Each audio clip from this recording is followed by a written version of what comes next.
As Friday prayers let out in this Damascus suburb, the demonstrations began. And for the first time, the Syrian government brought us to cover them, but with ominous words of caution, to be careful of the armed gangs. They're chanting peaceful, peaceful around this massive Syrian flag. You'll notice that some people have scarves on their face or other things. They're telling us that it is because they want to hide their identities. They're afraid that Syrian security forces, if they see their image, will come and detain them. We ended up right in the midst of the demonstration, having broken away from the rest of the media and our government escorts. Okay. Though they remained concerned. So that's our government minders that are telling me that we need to return right away because, again, they're claiming that it's not safe. It's really safe. So there is nothing here. We took it upon ourselves to take the risk, despite the government warning. The security forces pulled out in the last few days, we are told, the military perched up in the hills. And on a banner, a message to them.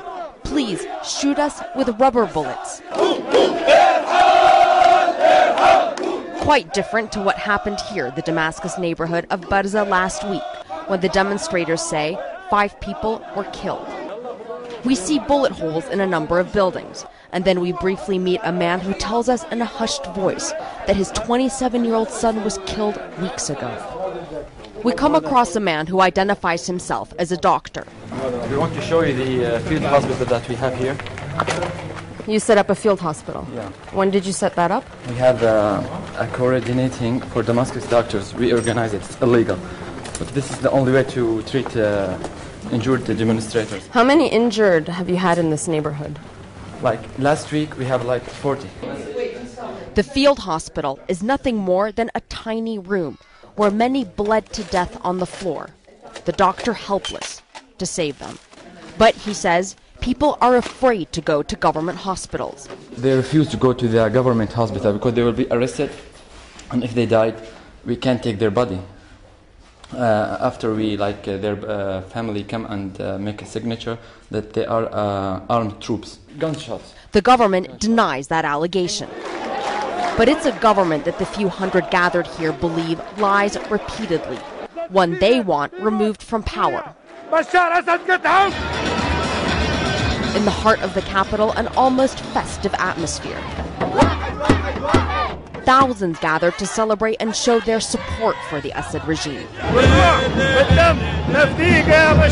They say they believe their leader can do no wrong. Why he is perfect? Because he is the best man. He is we deserve him, and he should stay our president. On one side, the chant of God, Syria, and only Bashar. On the other, believe me, people of Syria don't love President Assad. The firm belief that Syria cannot exist as long as he is in power. Arwa Damon, CNN, Damascus.